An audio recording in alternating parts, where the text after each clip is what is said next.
we are, I just want to show you a short video about the Ambler Arboretum before we get started about container gardening.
So I should have asked you ahead of time how many of you have been to the Ambler Arboretum. We are open for visits. Families can come and visit. We are open for free to the public every day of the year from sunrise to sunset. And we just got permission to start doing small group tours again. And hopefully we'll be able to start our programming again this fall. So I hope that we'll see you there and that you'll be able to participate in some of our programs. So today we're going to talk about container gardening, as I mentioned, and there's all different ways of container gardening. There's all different types of containers. And so This is just based on my experience as a horticulturist. But so here you see a window box, right? And this is planted full of annuals, and they're really crammed in here. There's a lot. And this is not a very big space. So for me, one of the keys to success for a container garden is having enough soil to match the plants that you have, that you're not going to be watering every 5 minutes. In this container, you would definitely be watering every 5 minutes. This has a fuchsia in it, which is a high water need plant. As soon as it starts to dry out, it wilts and looks terrible. And then there's some plants in here that are more, and like shade, that are more sun plants that don't need as much water. And so one of the other things you want to do when you're container gardening is you want to choose plants that have similar cultural needs. So cultural needs means water, sunlight, nutrients, and drainage. And so if you mix those in a container, then it becomes very hard to maintain, and some of your plants may suffer while others thrive.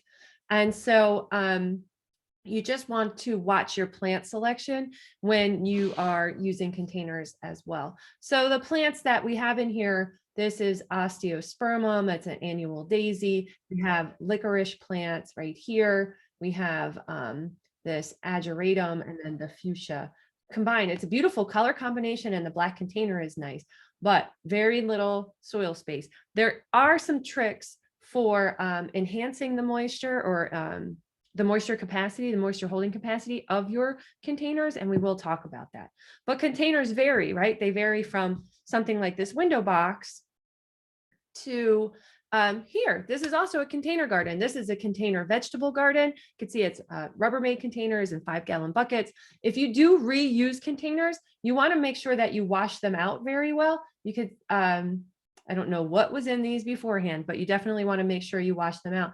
And then these containers need drainage. So it looks like to me here, if you look, there's like a line here, and that could be water. I don't know if these have drainage holes in them, and that could be water settling in the bottom, and that will drown your plants.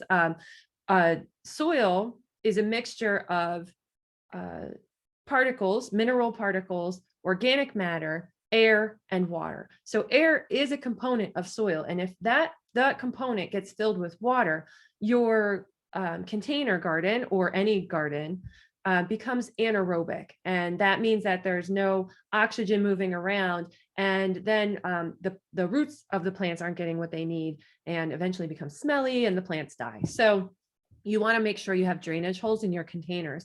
These are also translucent, right? So you can see through these. And sometimes that's problematic. If the plants get too big, the roots go towards the edge of the container, and being exposed to the sun in that way can also harm the plants. So ideally you want opaque containers with drainage holes in them, although they are managing to grow vegetables just fine here.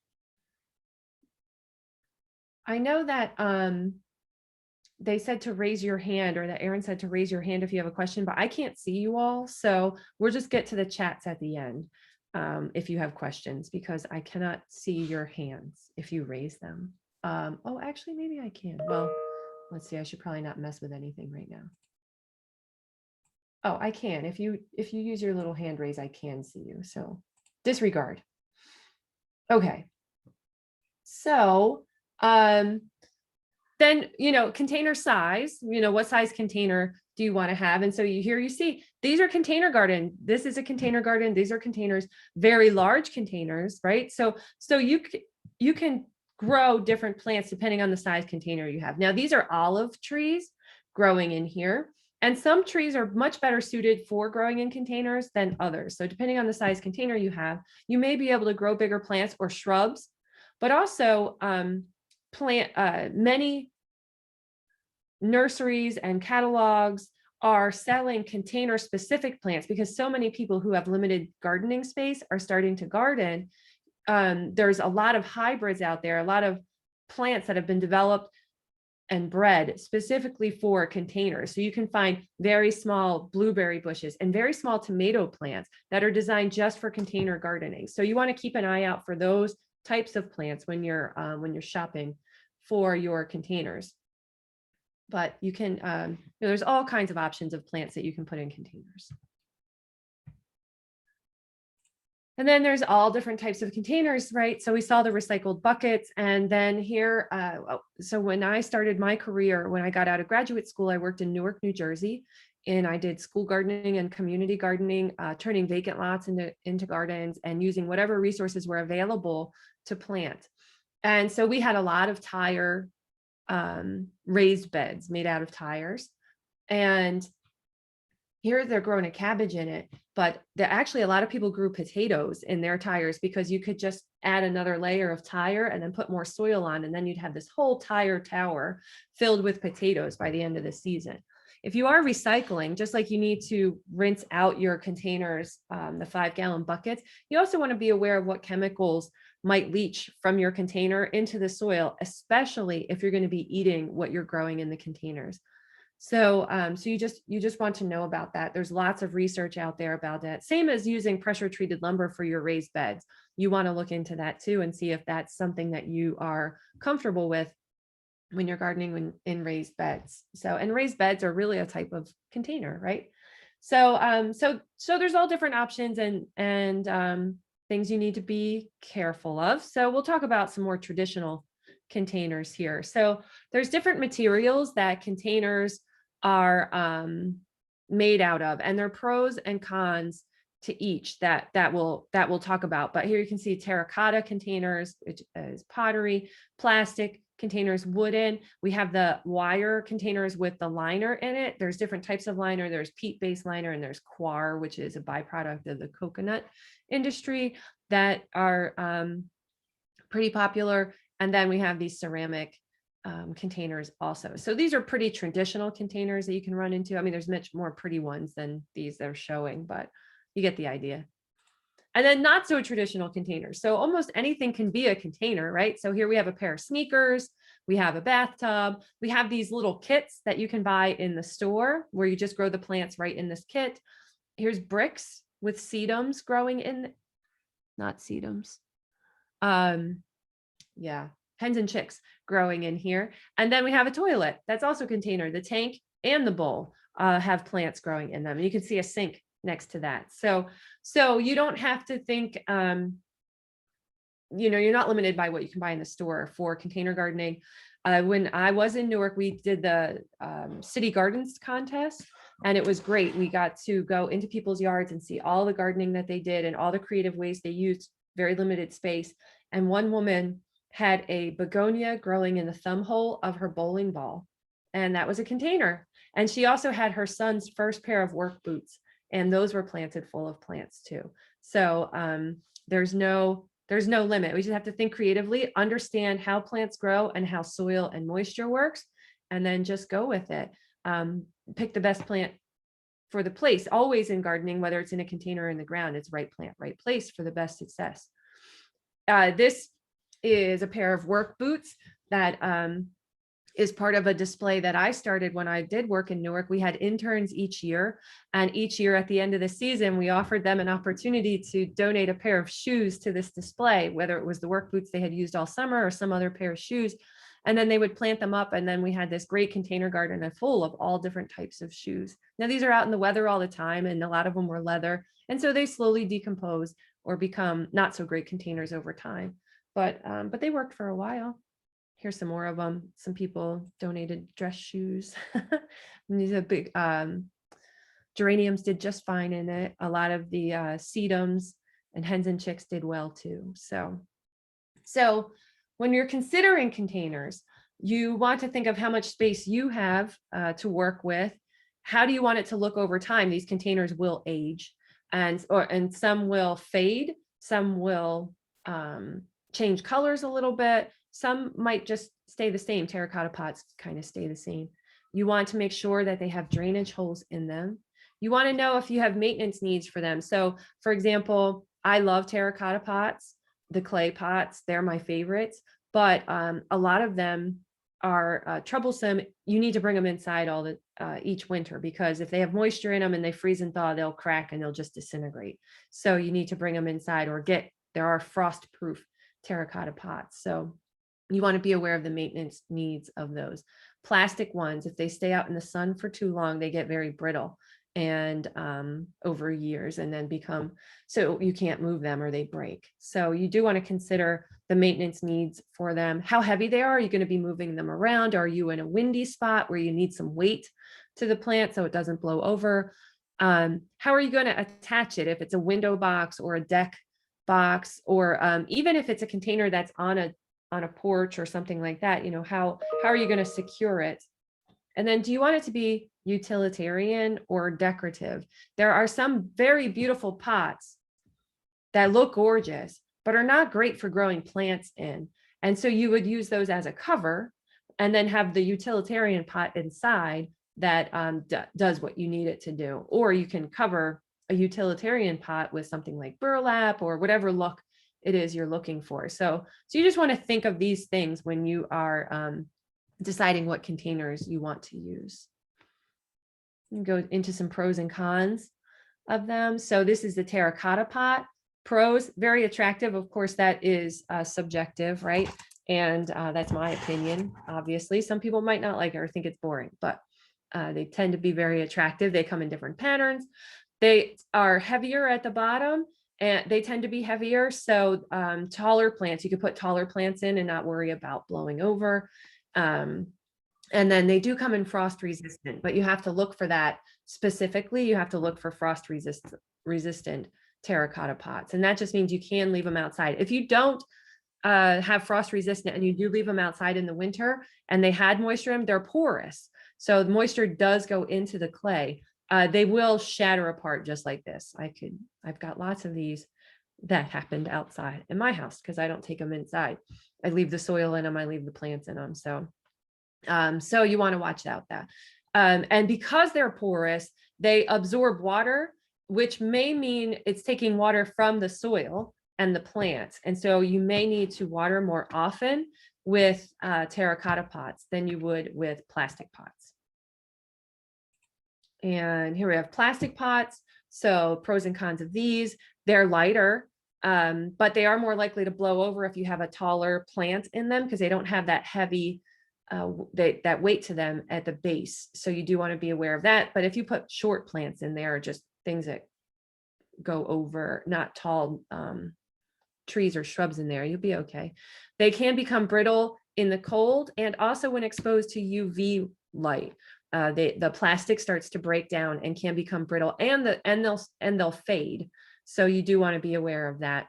They are portable, they're stackable. You can leave them outside over the winter, kind of stacked up someplace, and you don't need to bring them inside or worry about them shattering. Of course, they come in lots of colors, and because they're not porous, they tend to not dry out as fast, and they're less expensive than terracotta in general, size for size. So in my house, what I've chosen to do is get terracotta colored plastic pots.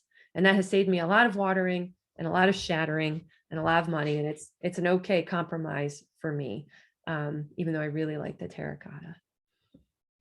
So another option are these half whiskey barrels. You find these around a lot. They are a byproduct of the booze industry. When we used to get these, we used to do flour barrel blocks in Newark. And so we would get tractor trailer truckloads of these whiskey barrels or sometimes rum barrels. You just open up the back of the tractor trailer and this smell of whatever booze these barrels had in them just come right at you. And so they're cut in half and then they're sold as containers for planting in. So some advantages of these, they're huge. So you can get a good soil mass in there. So these are great for perennials. If you wanted to plant perennials that will overwinter and come back year after year, you need a pretty good sized soil mass. And these whiskey barrels help with that. They help insulate roots from overheating in the summer. They stay pretty cool. Plastic can heat up. Terracotta stays pretty cool too. Of course, the water that you use to water the plants does rot the wood eventually, but we had luck with these. We could count on a half whiskey barrel lasting 10 years out on a sidewalk as a container garden in Newark. So that was pretty great for us. That was pretty significant, long lasting, and we would have a rotation where we'd go and replace them every so often. But but they lasted about 10 years for us. And they do make plastic liners for these that you can use to create your own water garden out of this half whiskey barrel. So you can have a container water garden or a container bog. Also, if you like growing carnivorous plants or plants that like really wet feet, you can use those liners to grow those as well. And of course, it is sustainable because you're reusing something that has come from another industry and that would otherwise be thrown away. There are metal containers also, which can be beautiful, come in lots of patterns. They can be lightweight and come in a lot of shapes and can look very modern and give you a whole different look. But they do heat up very quickly, which means they dry out plants very fast and they can get very hot. So they're not always the best option. There is metal out there. There are options out there that stay cool, where the metal stays cool, which is really weird. I'm not sure how it happens, but so you have to look specifically for that, just like you might have to look specifically for non-freezing terracotta pots. So usually these metal ones are used inside for interior scapes, like malls and doctors' offices and things, and not so much for outside, being outside all the time. And then you do have the coir or the peat liners for wire baskets. So these do have to be replaced pretty frequently. They do have a natural look that a lot of people like. They tend to be too much drainage. So when you put soil in this, the water just runs through it. That mat doesn't really hold the water to the soil like a container does. So they tend to dry out fast and need watering frequently. So you just want to watch that.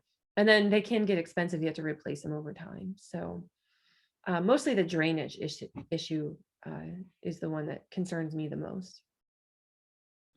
So those are some options for your containers and pros and cons.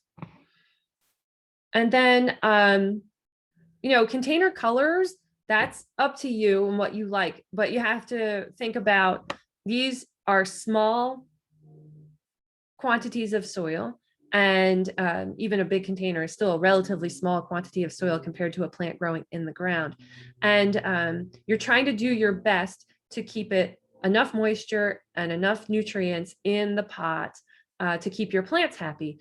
If you use black pots, they're going to absorb the heat and be warmer. If you use lighter pots, they're going to reflect the heat and be cooler. So you just want to keep that in mind, but you just have to remember, if you have darker colored pots, you might have to water more frequently than lighter colored pots, but that's as much a function of the material it's made out of as anything else. So, but just something to think about. And then we do have the window boxes, as I mentioned, again, small soil mass here. So we'll talk about ways that you can add soil mass into this. And in here, we have a much better selection than the first one of plants that grow in like conditions and need like types of moisture. So we have a fern, we have coleus, we have sweet potato vine, and we have creeping jenny. And notice there's no flowers in here, but there's a lot of interest. So you don't have to rely on flowers for your display. You can use a mix of textures and colors of foliage to create that interest, which is nice. Annuals tend to bloom for the entire season. Perennials tend to have a shorter season, but the foliage is there all the time. So if you pick interesting foliage, the window box or the container is going to look interesting throughout the season. This cat is very unhappy. It's very talkative. So when you talk about drainage in your container gardens, a lot of people, it's sort of this suggestion for gardening that's been passed down from gardeners for generations is that, oh, you want to increase drainage in your containers, you want to make it heavier at the bottom, put rocks in the bottom of your container. And you never want to put rocks in the bottom of the container. And the reason is you're actually decreasing the drainage if you put rocks in the bottom of your container. So if you imagine soil works in a column and the water moves through this column, and when you change the structure or the texture of the soil between one and the other, the water actually stops and pools on top of it. And so you've stopped that free flowing movement of water down the container and out out the drainage holes. So you really don't want to put rocks in the bottom of your containers. You want to, if you need heavier pots, then you should get heavier pots, but you don't need rocks in the bottom. Your drainage holes should be at least 1/2 inch in diameter, and at least 6 holes in a medium-sized container. So you just want to make sure you have plenty of drainage holes. There's ones that have bigger drainage holes, and people put pieces of screen or something over top of that, and that's fine. You can do that, but the best is about 1/2 inch size hole, drainage holes.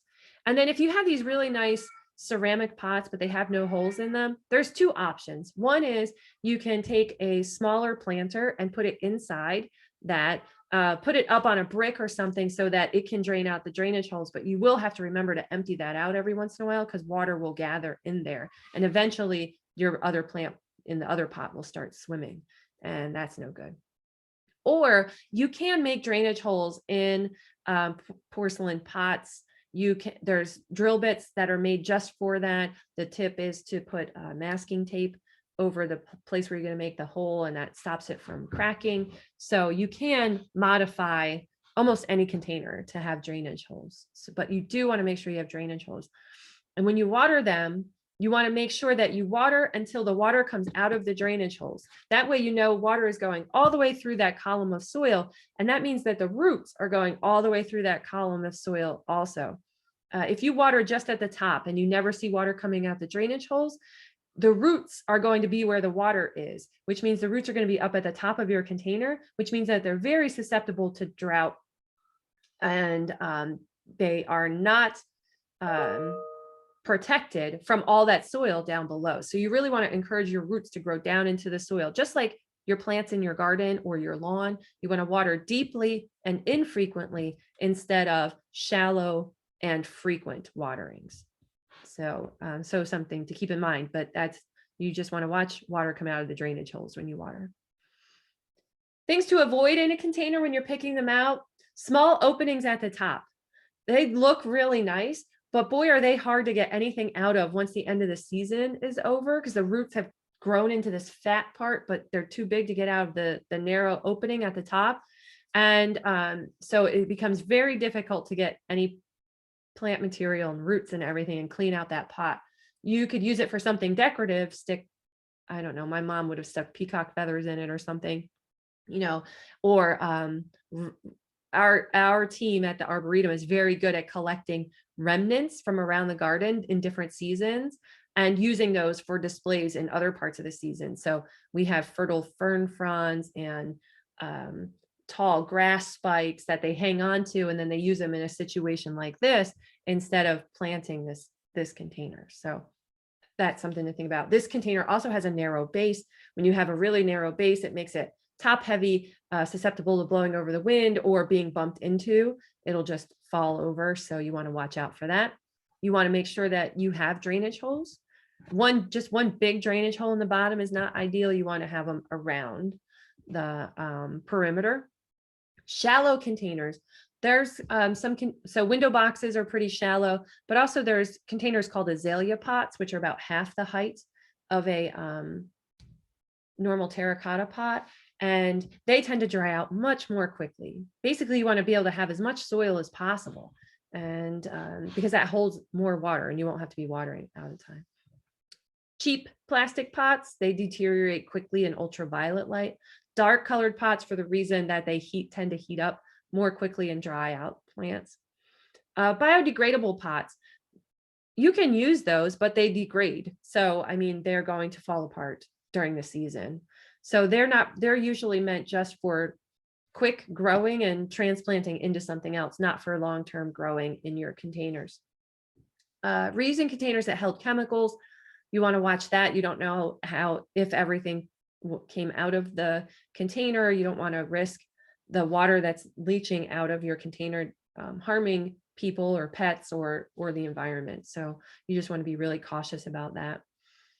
Concrete or cement containers, they have a pH, a basic pH, so they can leach and change the the soil pH, but that would have to be over a long period of time with not adding any organic matter and not changing the soil out. So it's not so much a problem, but it's just something to think about. Or the plants that you pick should tolerate a higher pH than other plants. And small size. So this was my rookie move when I first started container gardening, is I had containers in all sizes. I had really big ones, and I had these teeny tiny little ones with these cute little plants in it. And then you realize these teeny tiny ones with these cute little plants in it, you were watering every 5 minutes.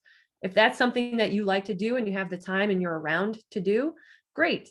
Or you can put a cactus in there, so it's, it doesn't need as much, but just keep in mind that the smaller the container when it's outside, the more you're going to have to water it. And container mixes. So generally, our soil that we use in containers is a soil-less mix, meaning there's no soil in it at all. Remember, soil is a combination of mineral particles, organic matter, water, and air. Soil-less mix is really primarily peat moss in most cases, which is not a sustainable product. It is damaging to the environment and is not. They say it's renewable, but it takes thousands of years to renew an inch of peat moss. So it's not renewable in our lifetime. So it's problematic. But that's what most of our soilless mixes are made out of. Now there is a soilless mix that's made with coir, C-O-I-R, which is a byproduct of the coconut industry. So it's coconut husks. So that is another option. And we have good luck with that in the greenhouse here. We use it in the greenhouse at the Arboretum with great success. Garden soil isn't the best choice for containers because it does compact when it gets watered frequently. And then that causes it not to move water through it. So ideally your container soil should be light and sterile and have nutrients in it. You can mix garden soil with your soilless mix or with compost so that it won't compact. So that is an option. You don't have to just use soilless mixes. This cat, he does it at 3 a.m. too, which is delightful. I don't know if you can hear him, but I can. All right, so those are the soilless mixes. So the potting soil is perfectly fine. It is lightweight. It can come with nutrients in it, or it might not come with nutrients in it. Remember, when plants are growing in a container, they can't go and get their own nutrients with their roots like other plants can. They're relying on you to provide it. And each time you water, those nutrients are leaching out. So it's regular fertilization that needs to happen in container gardens, which is different than needs to happen in the gardens in the ground. So when you're fertilizing, you want to remember that nutrients leach with each watering. And so, and of course, nutrient needs depend on the plant. There's some plants that are very low nutrient need, so you don't have to fertilize them as much. And then there's some that are very high. If you're gardening with, if you're trying to grow tomatoes in a container, you're going to need to put fertilizer in there pretty regularly. There's all kinds of options from organic to conventional. So we have compost tea or compost. Even compost as an amendment with your soilless mix is a great slow release fertilizer. Also enhances the water holding capacity of your container. One of the troubles with our soilless mixes is that they're peat based, and when peat becomes dried out, like if you go away and the container doesn't get watered for a while, when the peat dries out, it actually becomes water phobic or it repels water. And so you really need to work hard to get it to absorb water again. If you have compost mixed in with that, that's not as much of a problem because the compost will hold moisture for it. Fish emulsion is another option for containers, seaweed, Miracle Grow. There are all kinds of options. So whatever your go-to for fertilizer is, just use that.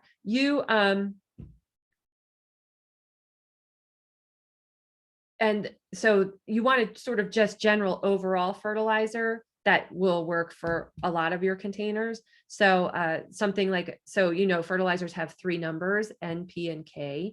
So you might see 10, 10, 10, or 10, 15, 20, or 10, 20, 15, or whatever it is.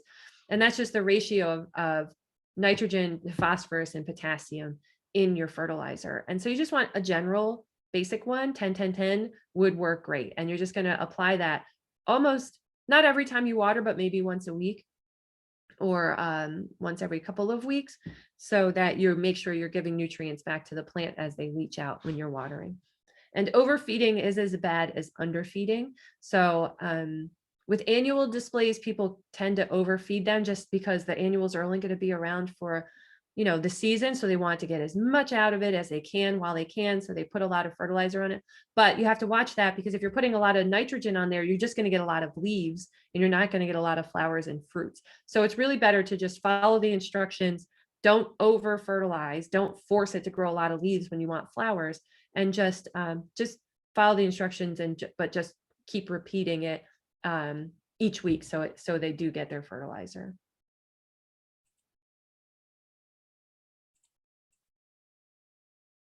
Oh, here we go. Now I can see all of you. And so watering your containers. So there is such a thing as a self-watering pot, which I'm going to show you next. Larger pots equal less watering because the soil mass holds more water. You can mulch your containers just like you mulch your landscape beds, and that helps keep moisture in. You can use the same types of mulch that you might use around your landscape and use them in your containers, and that's perfectly fine and reasonable and will help keep moisture in your plants. Remember to arrange containers with similar watering needs together, as we talked about in the beginning. You don't want something that needs a lot of water mixed with something that doesn't like a lot of water at all. One of them will die. So mix your containers, plantings, with similar cultural needs. Of course, plastic or wood over clay will help keep moisture in there. And then also there's this product called Soil Moist. I don't know if you all have heard of it, but you can buy it in these tubs from garden centers. Basically, it's the same kind of polymer that is in diapers, that absorbs the moisture in diapers. And what happens is you mix this in with your potting soil, your potting mix. And some potting mixes come with something like this in there. So if your potting mix advertises that it has nutrients, that it has moisture holding capacity, it has something like this in it likely. So basically, when you water, these crystals absorb the water and they kind of expand in size. And then as the soil dries out, the water is released from these crystals back into the soil. So it helps keep the soil water in the soil there. So if you're going to use this, a good rule of thumb is not to do what this person looks like they're doing, which is just sprinkle dried soil moist crystals in here and then mix it into the soil. What you want to do is wet it first and then mix it into your soil mix before you put it in the container, and then put everything in the container. Because if you put this in dry, it expands so much when it gets wet that it'll actually push the plants and the soil right out of the container. I've seen this do this right out of window boxes. It just pushes everything out because somebody used this dry, because it creates so much more mass. So wet it first, mix it in, and then that will help also with water management in your containers. So here's an example of a self-watering pot. So basically it has a reservoir, and you just put the water in there, and it doesn't flood the plant, even though you've put a lot of water in, but it makes it available over time to the plant. So that's a nice option. Plants should not sit in saucers of water. So a lot of us use saucers to capture the water that comes out of the drainage holes, but you want to make sure that water doesn't sit there. You want to make sure that you drain it out, because a couple of reasons. One is if the water's in the saucer, then more water can't come out of the drainage holes. So you want to watch that. That means that your plant is going to flood, and that it'll eventually stop thriving and eventually die. And then also a lot of bacteria moves around in the water. So the drier you can keep your saucer and the less water you have around, the less likely it is that your plants will get diseases. So that's something to think about too. Never water with icy cold water. At work, we have people who like to dump their coffee or tea into our plants. I don't know why. So hot water is also bad. So you want room temperature water generally to water with. And then again, water deeply, no shallow watering. So if we use this example, if we water shallow and we just come out every day and dump a cup of water on our container, all the roots are going to be up here. And then when this soil dries out, because it's hot and summer, these roots are very susceptible to drought stress then. But if we water deeply, then we get roots that go all the way through. And even though this top layer might dry out when it's very hot and dry in the summer, down here, these roots are still where there's moisture in the soil, and they're still fine. So you've created a plant that is drought resistant by watering deeply and infrequently. But it has to be more frequent than in your garden because it is a container. So you want to water until you see water coming out of the bottom of the pot. And then you want to water the soil, not the leaves. Also, another sort of hand-me-down story is if you water the leaves when it's hot out and it's full sun, that it'll burn the leaves. And that's not true. The reason why you don't want to water the leaves is because it's a waste of water. It'll evaporate off of the plant. Plants don't absorb water through their leaves. They absorb water through their roots. And so you want to put the water where the water is going to get absorbed. So you want to water it on the soil and not over the leaves. A lot of times what happens is you have these leaves here and the water rolls off away from the root zone, right? So it creates this little umbrella. The water rolls off away from the root zone, and then the water doesn't get to the root zone. So you want to water the soil around it, not the leaves over top of it. So just stick the watering wand or the watering can end down into the plants and make sure you get the soil. Which is true for most plants, whether they're in containers or not. So a lot of people ask questions about overwintering containers, which is possible. You want to make sure you have a container that can tolerate that, because there will be going through freeze thaw cycles. We all know how our winters are here. So, but it is possible. So generally, some rules of thumb for this are you want to choose plants. So here we have heucheras, just 3 different cultivars of different colors of leaves of heucheras, coral bells here. And so for the plants to overwinter, you generally want to go 2 zones colder. So we're zone 7 here. And so you really want to find plants that are hardy to zone 5 at least, if they're going to be in a container over the winter. It reduces the amount of effort required to protect the plants from cold temperatures. Then you want to use large containers. They offer more cold protection to the roots than smaller containers. So you want to protect from the freeze thaw cycle that happens through the winter. And then you want to pack them together for warmth. You want to huddle them all up. So if you have multiple containers, you just want to group them together, place them in a protective corner, and put them on the ground or low to the ground instead of up on a deck. They're more protected from the weather and extremes of weather and fluctuations in weather if they're on the ground than they are up in the air, like on a deck or a porch or something like that. And of course, keep them out of windy spots so that they don't dry out. As long as plants have leaves on them, they can lose moisture through those leaves. So if you are overwintering containers and plants with leaves, winter can be windy and there's no moisture falling generally for these plants. So you want to protect them from the winds. And in some areas, you can put leaves around these. You can put hay bales or straw around this to protect them. And what I have done in the past is I dig my containers into the ground. So I'll just dig holes for them in my garden and plop them right in the ground. And the mass of soil around them protects them from freezing and thawing, but then I still have my containers growing. I haven't disturbed my containers.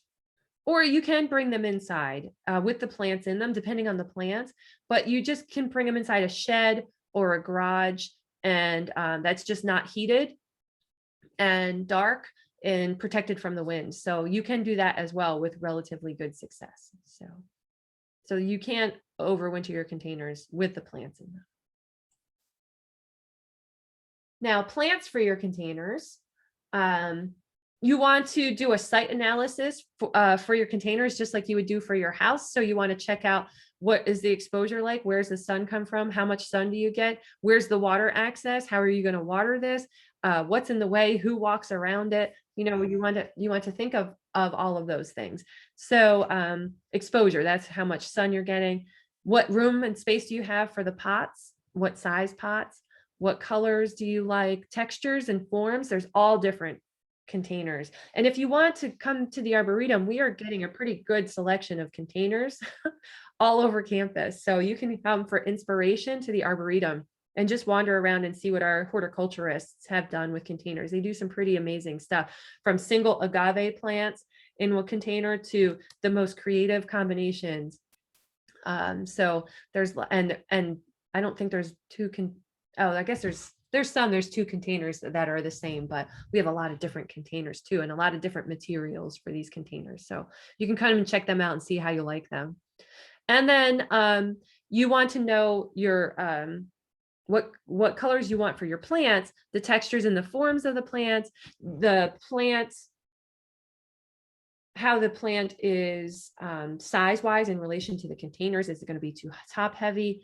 And do you want useful plants or ornamental plants? Are you trying to attract pollinators? Just like you would think of for gardens in the ground. You can grow veggies and herbs. You can grow pollinator plants. Any plant you can grow in the ground, you can grow in a container as well. You just need the right container matched with that plant. How much maintenance are you willing to put into these plants? Some need to be trimmed, cut back, deadheaded, where you take the old flowers off. So you just want to know about that. Containers are a great way to bring fragrance up onto decks and close to doorways and entryways. So you could be using them for that. And are you interested in annuals? You want to change it out every year, or perennials? You want them the same every year? Growing herbs. You can do bulbs, veggies, trees, shrubs, everything in containers. So if you're trying to use trees, shrubs, and vines for your containers, the container should be heavy. It should anchor the plant because you're putting some height on there. When you get the winds coming through, or even somebody bumping into it, there's a potential to knock it over. So you do want them heavy. For that reason, you might want to consider a movable base for your container, because they can get heavy with the soil in them and everything. And then, do you need support like trellis or a stake for your vines? And then, do you have a place to store this inside for the colder months, a way to protect it from freezing and thawing if you're going to leave this tree in here? Now, if the soil mass is big enough, you don't need to protect it. It'll do fine. You see lots of containers in cities and in front of big commercial buildings that have plants in them. They don't do anything to them. It's just the soil mass that protects them and the right plant selected for that container. So that is an option too. At the Arboretum, we have two big concrete urns in our formal garden that we have red buds in, and they grow well for a few years. Then they get too big for those containers and we take them out, but they overwinter just fine for a few years in there. So some plants, some trees and shrubs that are great for containers, if you have larger containers that you might want to grow a tree or shrub in, you can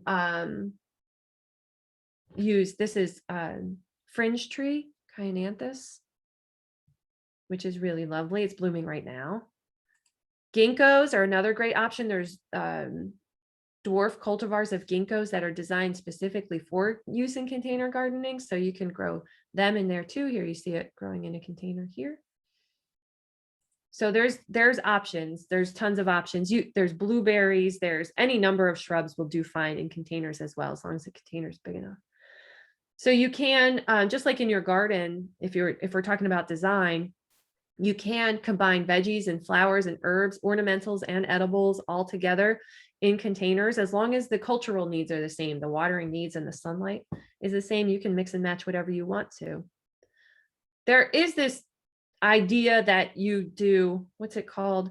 Thrillers, spillers, and fillers in your containers, so that you have something tall in the center. That's your thriller. You have the fillers, which are the medium-sized things around the spiky thing or the tall thing. And then you have the spillers, these that fall over the edge, which is fine. That'll give you a very dynamic pot with lots going on, but you don't have to follow that. You can do whatever you want to do. It's your container. And sometimes it's nice to have just a beautiful mound of something in your container or whatever it is. So you don't have to, but thriller, spiller, filler is commonly found as far as container design goes. And so just some container options. So here, notice this little container. This, some of you may recognize as bee balm, Monarda. This is a dwarf cultivar form that's been bred just for growing in containers. So these exist. And so look for those. Don't just go out and buy a full-size Monarda. It's going to flop. It's not going to do great in your containers probably, but these ones that are designed for that, look for those in nurseries, garden centers, and catalogs. They're out there, they're available. Here's a native plant. At least 2 native plants here in this container. So you can still have your native plant garden and your pollinator garden, even if you have containers. So this is aster and goldenrod, and there's a sedum here. And again, you can buy dwarf varieties of these so they stay compact and short and don't get out of control in your containers. This type of container is typically called a strawberry jar. And here you see these miniature hostas have been planted in the pockets of the strawberry jar. So you can do this. I did this with my strawberry jar, and I planted violets in all of them. And so there's different options out there. It's just understanding how your plants grow and the type of design. Here, this has pansies or violas, Johnny jump ups in here with the hostas. It's a really pretty combination. And then we have raised beds and our containers also. So here you can see this is a container garden, hydrangeas and euonymus, I think, or ivy in here, and some roses, I believe. But hydrangeas do well in containers for sure. They tolerate a lot of adverse conditions, even in the home landscape. So they're a nice one to choose for containers. If you have larger containers, you want to put a shrub in it, hydrangeas are a good one to think about. You also want to think about scale and the size of your container and the size of your display. So here's one that doesn't have the thrillers, spillers, and fillers, right? Everything's sort of the same height. And then have this nice color combination of these burgundies with these black containers. So we have these million bell petunias, we have coleus in here. So here we have full sun plants and a plant that would like some more shade and kind of wilts when it gets hot and dry. And these are impatiens back here. So there's a little bit of mix. These are full sun, and then the rest of these are kind of shade loving plants. So there's a little bit of a challenge with the plant selection here. Here's your million bell petunias. There's another raised bed or container. So it has a calla lily in it, some grasses, another osteospermum pansies, sweet potato vine. That's the spiller. It also comes in one called margarita, which is a lime green color. And you can overwinter this. You can actually go down and find a tuber in the soil, take it out and overwinter that, and then replant that tuber the following year. You don't have to buy your sweet potato vine year after year after year. This is scabiola here. This is all spring blooming. So all of these plants, so that's the other thing you want to think about in container gardening is seasonality. All of these plants are flowering in the spring. When spring's over, this container isn't going to look like much at all. They're going to have to come in and put summer flowering plants in there. And so that's just something that you're going to consider is to change out. Do you use perennials? Or that's where using textures and colors of leaves, of foliage really comes in handy. There's a close-up of that. And we talk about scale. You want to pick plants that are appropriate for the size of the container you're using. Here, there's teeny tiny little impatiens in these great big pots. This is where you might want to put some bigger plants in just to keep in scale with your containers. These will grow, but I still think they're a little small for these giant containers. This was in Newark, New Jersey. They wanted something that wouldn't die, so they just put a ground cover juniper in this container. I don't even know what the purpose of having this container is here at this point, but the plant didn't die, but it's not in scale, right? It's just it's just silly. It needs something else in there, but that plant is a shrub and it's alive. This is this is scabiola here. So this is nice balance. The top to bottom, it all feels in scale, not out of proportion. Bog gardens are possible too. And so you can plant your own bog garden. These are carnivorous plants in the garden in Newark. And basically what you do is you have a pot with a drainage hole at the bottom and you put a pond liner up about this tall, leaving a couple inches of space. And then you fill it up with soil up to the top. And then the water drains out behind the pond liner and then down out of the drainage holes, because the idea is that you want it to hold water for a good amount of time, but you don't want it to be a lake or a pond, right? And so you want it to drain. So you can do that. So you can do all kinds of interesting things with containers. I didn't tell you all that I want to go back to the terracotta pot here. Sorry, quick review backwards.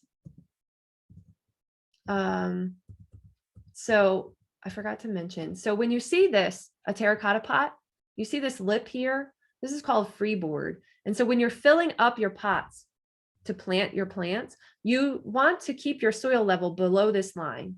And you want to keep your plants planted in there. You don't want to plant up to here, and you never want to fill up your plant to your soil to the very top. And the reason is, if you do that, your water runs right off and it doesn't have a chance to go into the soil. It'll just spill over. This is called freeboard. And this is designed so that if you just fill the soil up to here and you fill this section up with water, the volume here is enough to water completely the volume down here. And so that's how these terracotta pots in a lot of cases were designed, especially the very traditional terracotta pots. So you always want to leave this freeboard, a place for water to sit so it can filter down into the soil. You never want to fill that soil up to the top. So sorry about that. I forgot to mention that. So here we go. Fast. Now, quick review. What we covered. Yes. All right. And so just some good container plants quickly. You can experiment. There's all kinds of plants that will do well in containers, but there's some common ones that you see around a lot. Oh, how did I draw that? Did I draw that? Interesting. Or did somebody else draw that? All right, let's see. So sweet potato vine, licorice plants. I don't know if you all can see this red on the screen. Red lines. Licorice plant, that's this here. Sweet potato vine, that's this here. This is margarita. This is hibiscus in here. Lantana is great because it loves hot and dry. You can use tropical plants. House plants are great in containers. Wave petunias, geraniums are all do really well. They tolerate hot, dry, full sun. If you have more of a shade situation, Taurinia, that's this plant here, kind of falls down, has these great purple flowers. And it likes shade and moisture. You can see here it's mixed with impatiens. And then lantana here loves hot and dry, and pollinators and hummingbirds love this plant. And it comes in all different colors.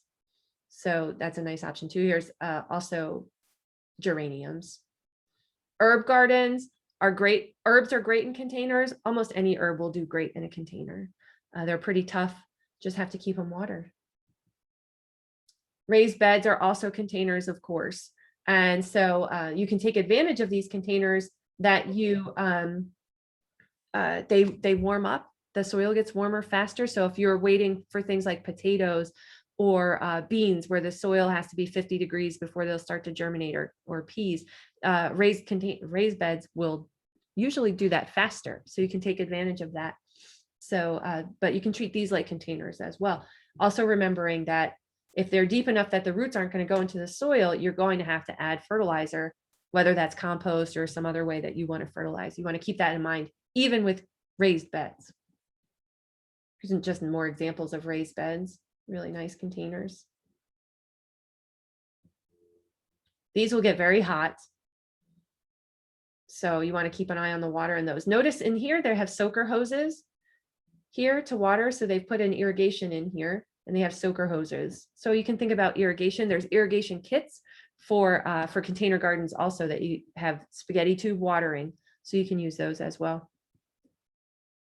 More raised beds. Here we see petunias and then shrubs in here. And then just you can find all kinds of ideas and kits and using pallets and all kinds of things to grow your vegetables. The smaller the soil mass, the more you're going to have to water, especially if you pack it full of plants. So you just want to remember that. This is packed full of plants. You have to water this every 5 minutes. There's pallets growing strawberries and herbs in here. Again, it's a neat idea. The soil is falling out. So you just want to watch that. There's a lot of ideas out there. This is going to be very well drained, right? Because the whole thing's open. So you have to keep an eye on that. Recycling. So the sky's the limit, right? There's it's just your imagination that limits you for what can be containers. I like this gutter system here for watering. And then practicality, right? So being able to reach right out of your kitchen window and harvest your herbs, that is an option. Vegetable garden right here in containers. Just because you don't have space to garden in the ground doesn't mean that you can't grow vegetables. Here it is too, snacking out there. All right, with that, I'm going to stop sharing and see if anybody has any questions. And all right, do we have any questions from anybody? I haven't, there's none in the, oh wait. I don't see any in the chat. And so if I have one. Kathy. Yes. Hey, Okay. Georgina. How Hey, you doing? I'm good. Going back to big containers, something that I've done the past couple of years is I have a big plastic container on the porch, but then in the center, I put a smaller container. And that's where like the drama and the more, say, needing more water goes in the center and the rest is okay. But that has worked for me. Oh, wonderful. That's great. Do you put something under the container that's in the container so that the drainage holes aren't blocked? Yeah, actually I do. Yeah, terrific. Yeah, that's a great idea. There's definitely ways that you can work with not having to have so much soil in a giant container, but if you really like the looks of that giant container, there's definitely ways that you can work with that. Mrs. Lee, you have a question? I just asked her to unmute, so okay. See if she hops on.